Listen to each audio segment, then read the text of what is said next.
Assalamualaikum warahmatullahi wabarakatuh, and also a very good day to you, my lecturer, Associate Professor Mohamed Aslam bin Akbar.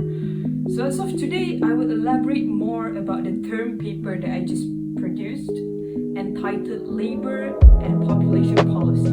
Now this paper, the discussion inside this paper will revolve around the idea of inserting labor codes, just like ethics code, inside the industry, inside the population, the civilization of mankind worldwide. The idea of this labor code is that we have been seeing the labor itself had been served with a very unjust conditions throughout the mankind civilizations. I mean, the labor are not being served, especially their welfare, are not being served properly.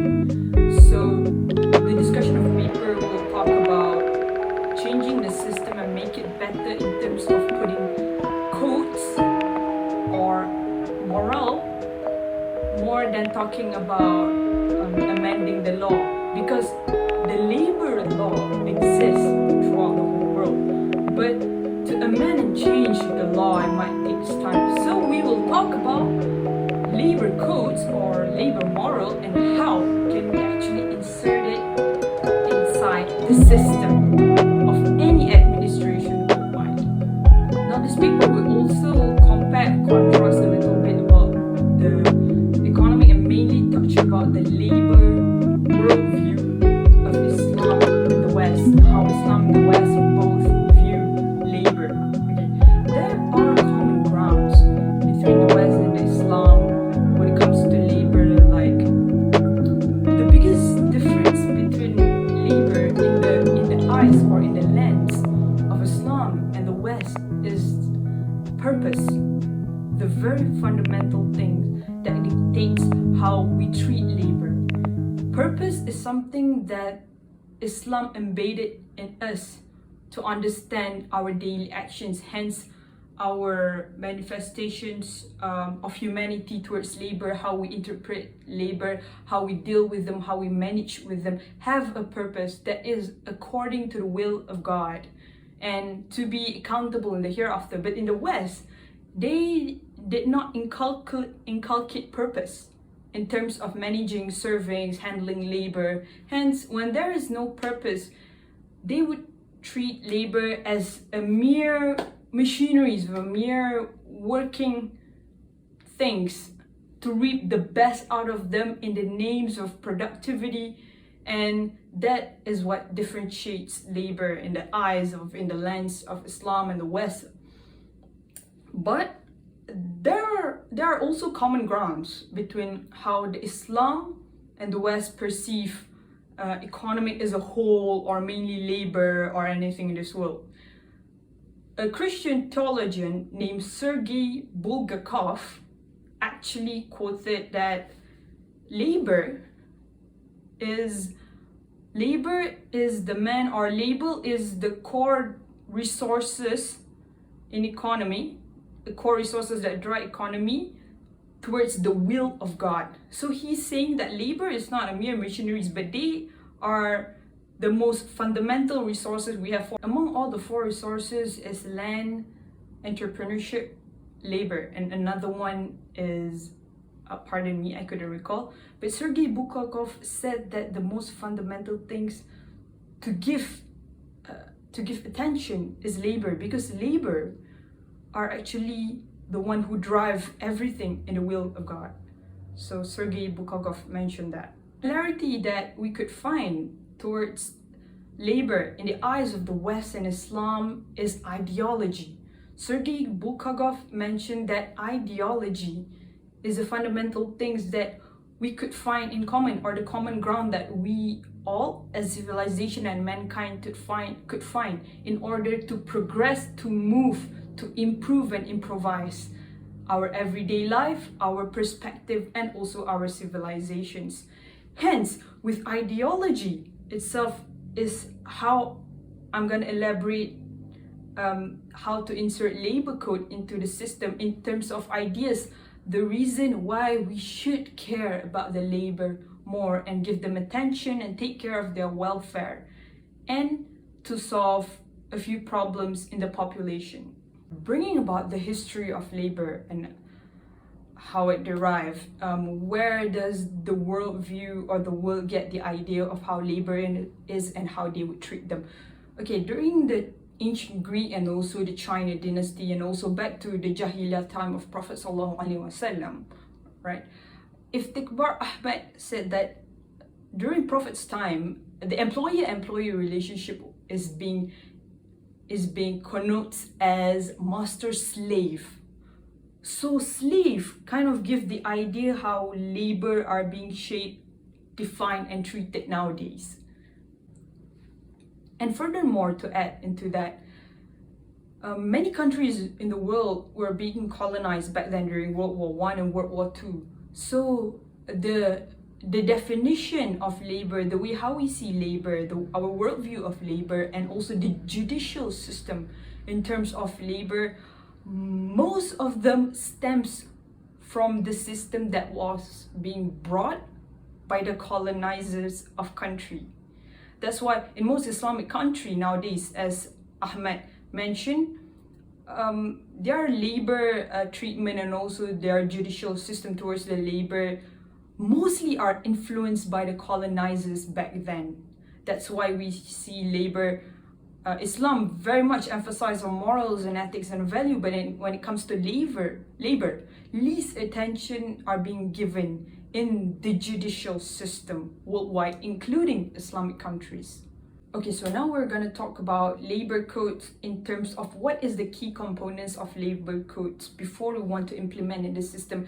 And the term paper, the discussion in the term paper highlighted two main key components of labor code, namely work ethics and also wages. And further throughout the paper, we will discuss more about the role of the states or the current government or the authority in such place in terms of playing their role to implement the codes, to be the moral institution and implement the codes, the labor codes, and also to watch out unemployment, to address unemployment, as unemployment is one of the biggest problem and challenges faced in the labor landscape inside a population.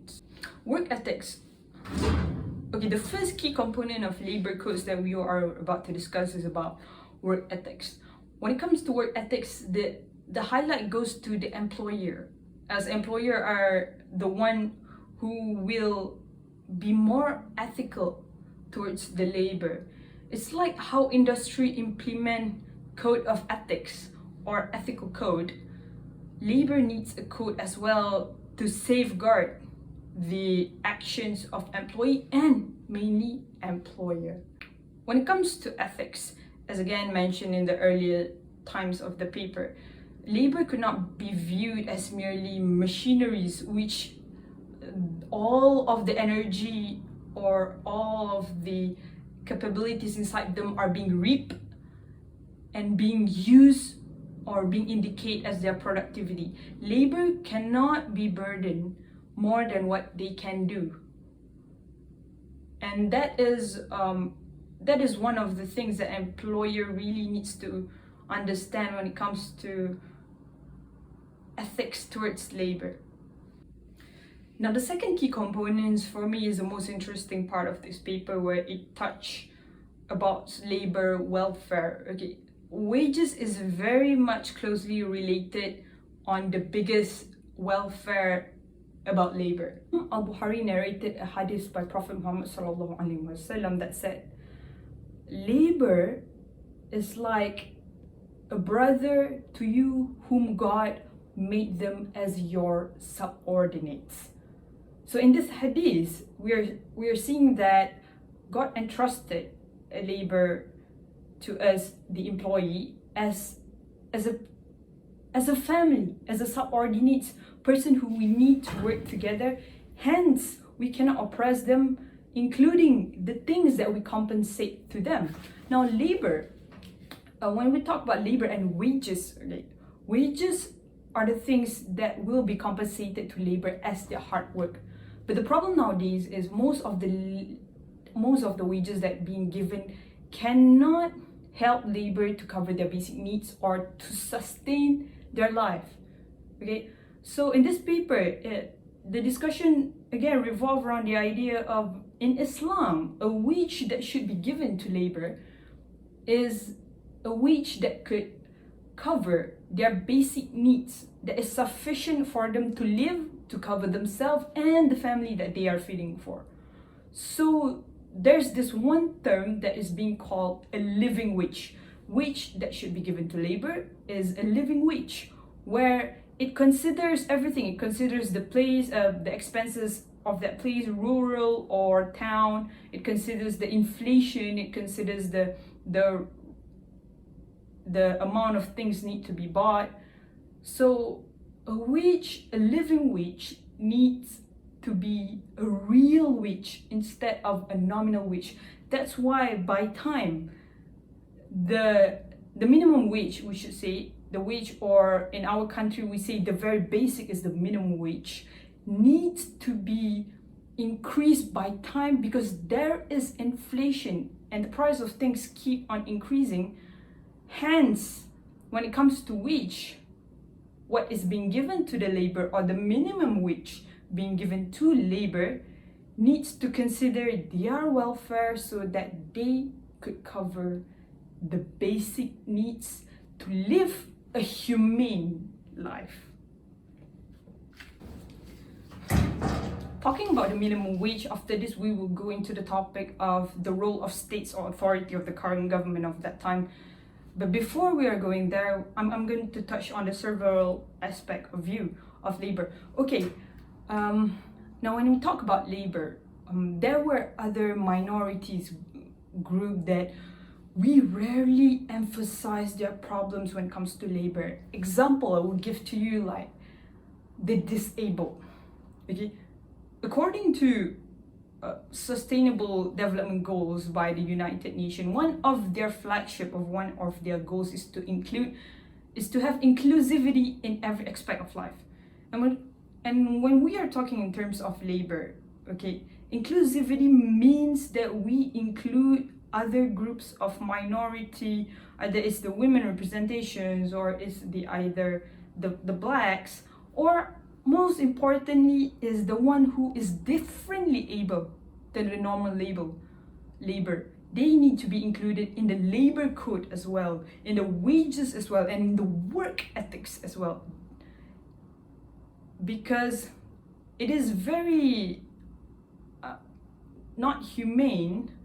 Or there's a paper wrote by Hamid and Khalidi that explains that we need to be alert with the stark disparities of attention given to the able and disabled in terms of labor conducts. So since the law cannot address the opportunity given to the differently abled, okay, the minorities like this differently abled or disabled people needs to be given extra attention in labor codes. Now moving on to the role of states, this is my personal favorite part. Okay, in the role of states, we are saying about, all this while we have bring the discussions about labor and how the judicial system is, and how can we insert moral or codes inside the system, and also what are the key components like the wages and also the work ethics.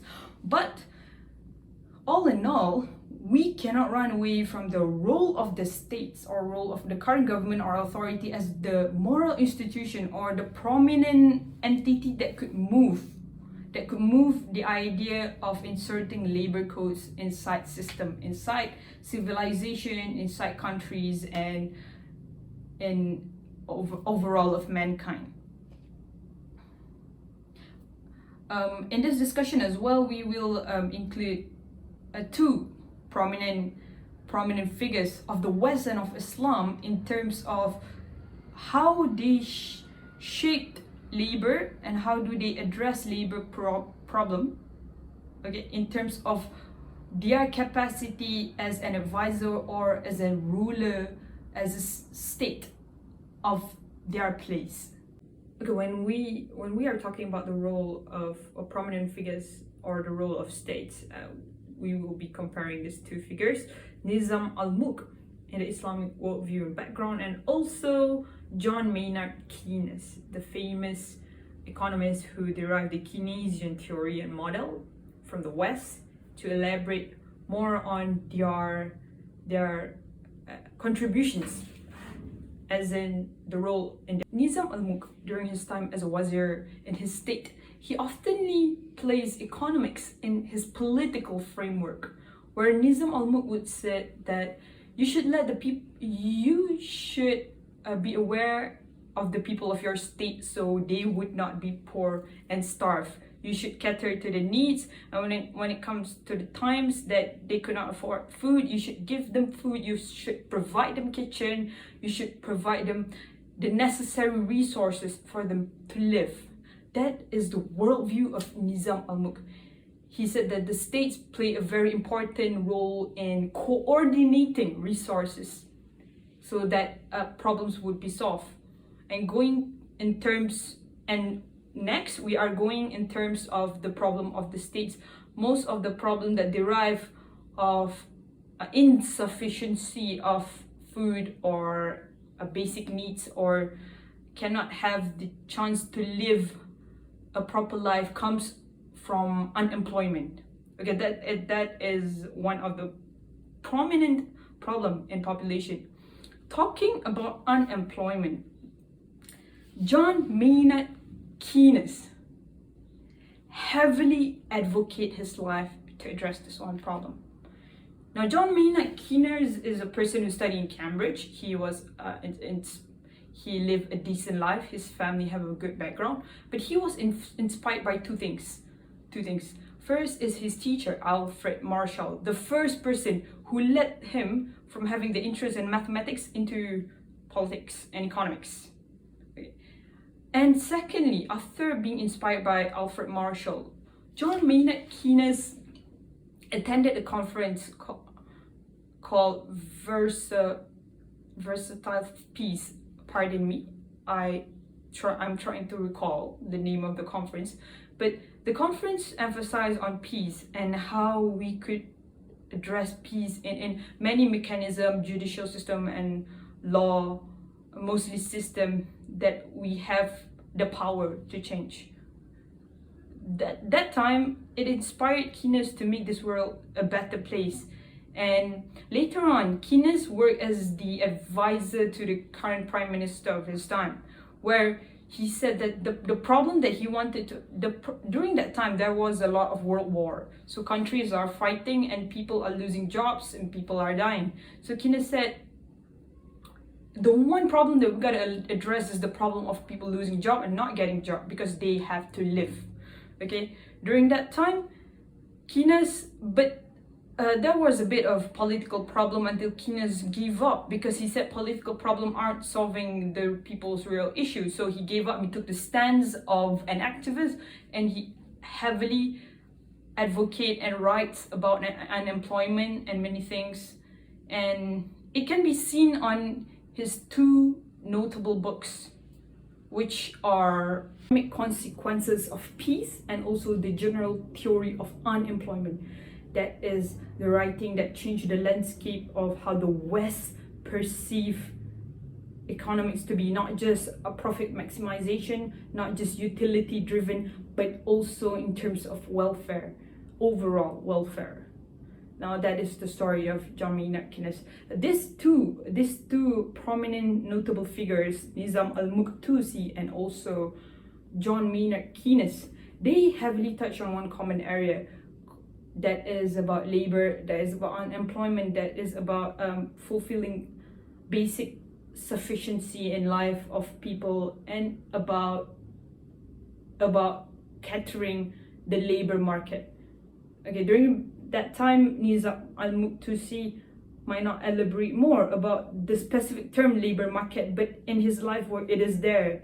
He ensures that people are sufficient with their life and people are well equipped for a proper life, and Keynes makes sure that the labor market is stable to any shock or any adjustment.